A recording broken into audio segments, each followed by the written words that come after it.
नमस्कार, उत्तराखंड न्यूज में आपका बहुत बहुत स्वागत है। चलिए देखते हैं उत्तराखंड की 15 फटाफट बड़ी खबरों को। इससे पहले आप न्यूज को कहां से देख रहे हैं, कमेंट में बताना बिल्कुल न भूलें। चारधाम यात्रा को लेकर सीएम धामी ने की बैठक, जनता से फीडबैक लेकर अधिकारियों को दिए निर्देश। मुख्यमंत्री पुष्कर सिंह धामी ने वर्चुअल माध्यम से चारधाम यात्रा व्यवस्थाओं की संबंधी की समीक्षा करते हुए चारधाम ऑनलाइन रजिस्ट्रेशन व्यवस्था को और अधिक प्रभावी बनाए जाने के निर्देश दिए। उन्होंने कहा कि आने वाले साल में चारधाम यात्रा और अधिक होने वाली है। प्रदेश में बांधों की जमीन पर अतिक्रमण पर सरकार सख्त समिति बनाई। प्रदेश के सभी बांधों की जमीन पर हुए कब्जे को हटाने के लिए सरकार सख्त हो गई है। अतिक्रमण का अध्ययन करने के लिए मुख्यमंत्री पुष्कर सिंह धामी के निर्देश पर एक समिति का गठन किया गया है। प्रदेश में गर्मी के साथ बिजली की मांग बढ़ी, मैदानी जिलों में कटौती से लोग परेशान। प्रदेश में गर्मी के साथ ही बिजली की मांग अब रिकॉर्ड 5.5 करोड़ के करीब पहुंच गई है। मैदानी जिलों में गर्मी के बीच कटौती से लोग परेशान रहे। हालांकि यूपीसीएल का दावा है कि अभी कहीं शेड्यूल पावर नहीं किया जा रहा है। वैकल्पिक मार्ग पर घोड़े की मौत, श्रद्धालुओं के साथ बेजुबानों के लिए जोखिम भरी आवाजाही। भड़ेली गाड़ यमुनोत्री वैकल्पिक मार्ग पर एक घोड़े ने दम तोड़ दिया। वन विभाग के वैकल्पिक मार्ग की बदहाली ने विभाग की कार्यप्रणाली की पोल खोल दी। गत वर्ष भी इसी 2.5 किलोमीटर मार्ग पर कई घोड़े खच्चरों की मौत हुई थी।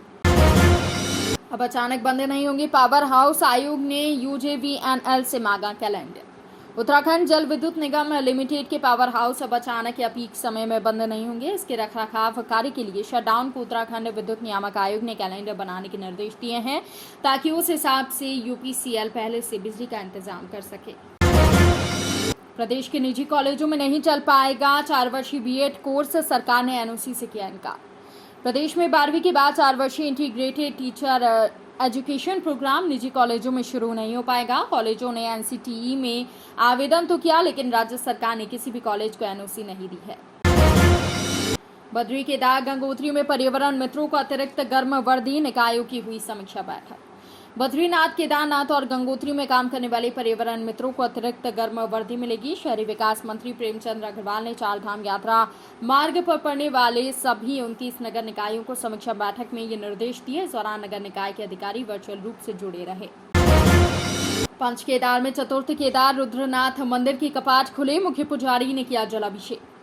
चतुर्थ केदार रुद्रनाथ मंदिर के कपाट भी श्रद्धालुओं के लिए खोल गए हैं। वहीं द्वितीय केदार भगवान मद महेश्वर की चल उत्सव विग्रह ढोली ने अपने धाम के लिए प्रस्थान किया।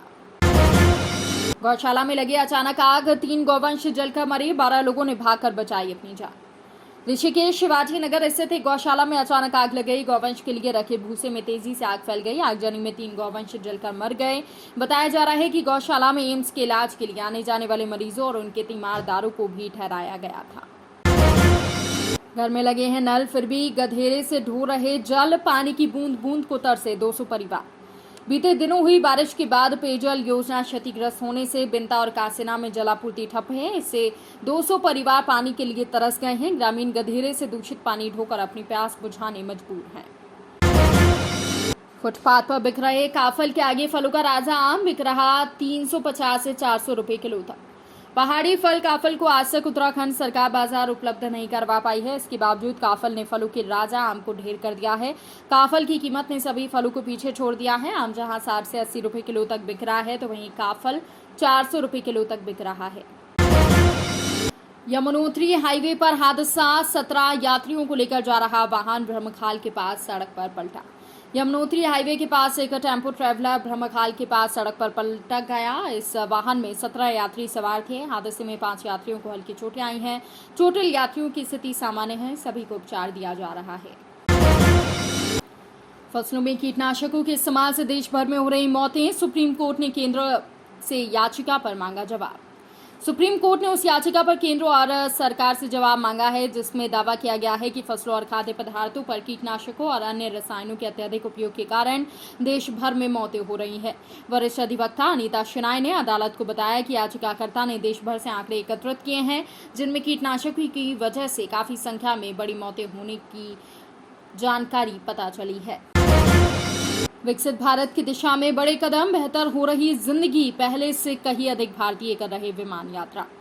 साल 2047 तक भारत को विकसित राष्ट्र बनाने के लिए सरकार के साथ ही पूरा देश प्रयास कर रहा है। आमदनी बढ़ रही है। द लेजेंड जर्नल में प्रकाशित वैश्विक अध्ययन में कहा गया है कि वर्ष 2050 तक भारतीय महिलाओं की जीवन प्रत्याशा लगभग 80 वर्ष हो सकती है। वहीं इस अवधि में पुरुषों की जीवन प्रत्याशा 75 साल से अधिक होगी।